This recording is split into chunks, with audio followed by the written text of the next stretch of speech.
Assalamualaikum warahmatullahi wabarakatuh. Sobat Sumber Belajar, konflik yang terjadi antara Israel dengan Palestina makin hari kian memanas.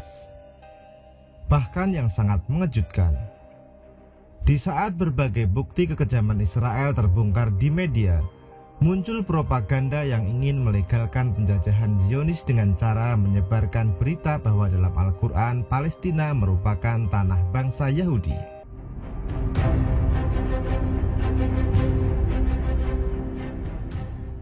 Lantas benarkah tanah Palestina milik Yahudi?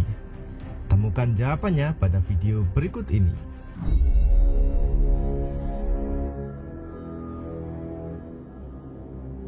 Pasti kalian sudah sering mendengar jika konflik Israel dan Palestina bukanlah konflik agama, melainkan konflik militer dan politik. Terlepas dari apa yang melatar belakangi konflik Israel dengan Palestina, yang jelas kedua negara yang secara tak langsung mewakili dua agama dengan penganut terbesar di dunia itu sama-sama mengklaim bahwa kawasan Masjid Al-Aqsa adalah tempat yang dijanjikan bagi mereka. Namun untuk membuktikan siapakah pemilik tanah Palestina yang sebenarnya, mari kita mulai dari sejarah bangsa Yahudi terlebih dahulu.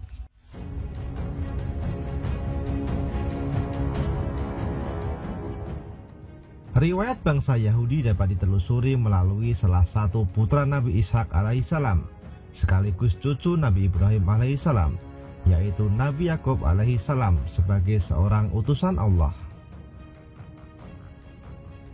Nabi Yakub adalah nabi yang sangat taat dan tak mengenal lelah dalam menyebarkan nilai-nilai ketauhidan.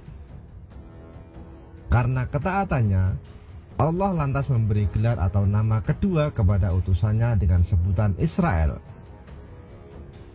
Sehingga seluruh anak cucu keturunan Nabi Yakub disebut juga dengan Bani Israel.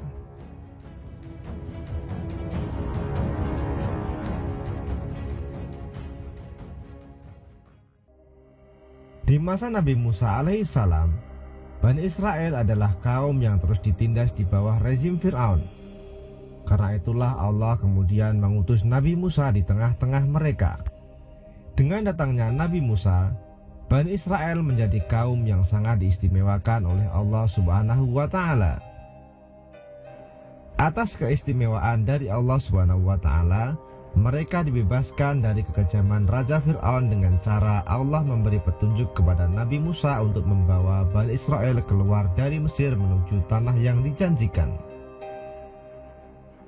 Sayangnya setelah keluar dari Mesir dan mereka semakin dekat dengan tanah yang Allah janjikan, Bani Israel justru menolak memasuki Palestina, lantaran pada saat itu Palestina dipimpin oleh raja yang sama kejamnya dengan Fir'aun. Penolakan tersebut telah tertulis di dalam Al-Quran, sebagaimana Allah Subhanahu wa Ta'ala berfirman, mereka berkata, "Wahai Musa, sampai kapanpun kami tidak akan memasukinya selama mereka masih ada di dalamnya. Karena itu pergilah kamu bersama Tuhanmu, dan berperanglah kamu berdua. Biarlah kami tetap menanti di sini saja." Al-Quran Surah Al-Ma'idah ayat 24.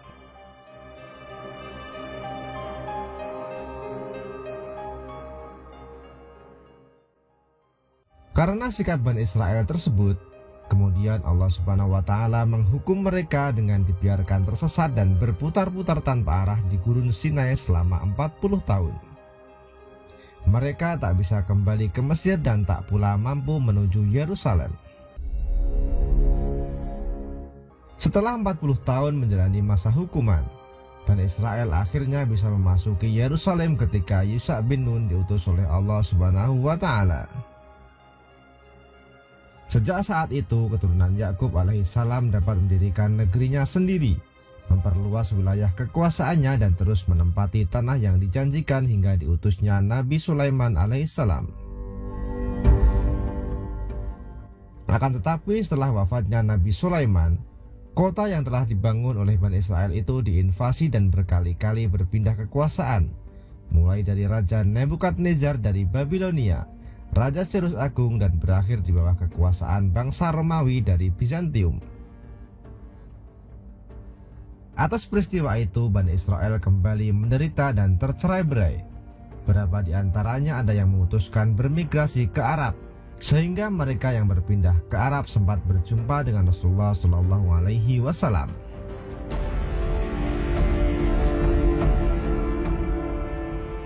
Singkat cerita, 5 tahun setelah Rasulullah SAW wafat atau tepat di tahun 637 Masehi, kaum muslimin di bawah kepemimpinan Umar bin Khattab berhasil merebut Yerusalem dari bangsa Romawi yang telah berkuasa selama ratusan tahun. Menariknya, meski penaklukan Yerusalem dilakukan oleh kaum muslimin, namun dengan kebijakan Khalifah Umar bin Khattab, kota tersebut tetap dibuka untuk seluruh umat termasuk Yahudi. Dalam Al-Quds dokumen dituliskan setelah direbutnya Yerusalem, Uskup Agung Supronius meminta kepada Umar bin Khattab agar tak seorang pun dari bangsa Yahudi menjadi penghuni Yerusalem. Namun Umar bin Khattab menolak permintaan sang Uskup Agung untuk tidak menerima kaum Yahudi masuk Yerusalem. Sayangnya sejak abad ke-20, dengan dalih tanah yang dijanjikan, gerakan Zionis internasional datang ke tanah Yerusalem untuk mengambil apa yang telah umat Islam perjuangkan. Parahnya saat sekarang ini beberapa pihak yang mendukung gerakan Zionis menyebar sebuah propaganda bahwa dalam kitab suci umat Islam Allah Subhanahu wa taala menyebut jika Palestina adalah tanah yang dijanjikan untuk kaum umat Nabi Musa.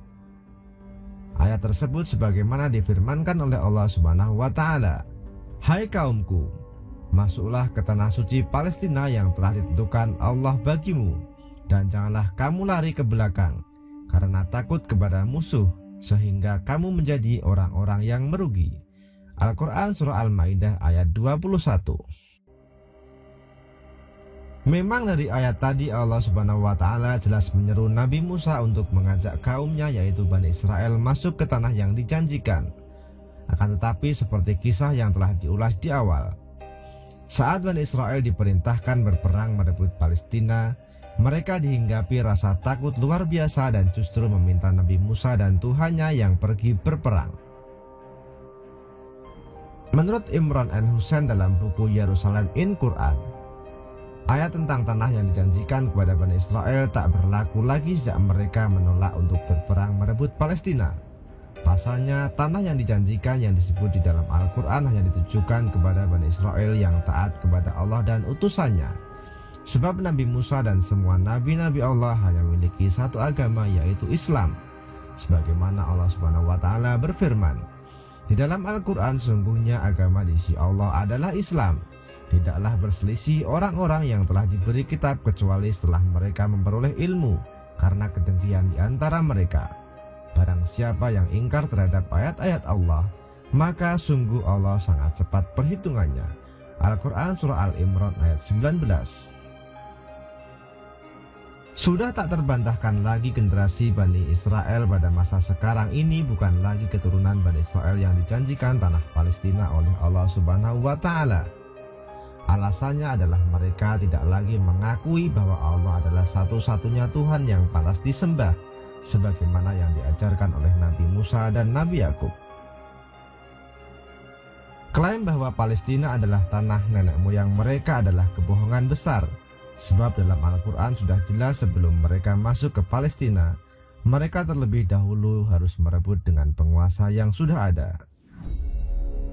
Sobat Sumber Belajar, demikian penjelasan dari kami, semoga dapat menjadi pencerahan bagi kita semua. Wassalamualaikum warahmatullahi wabarakatuh.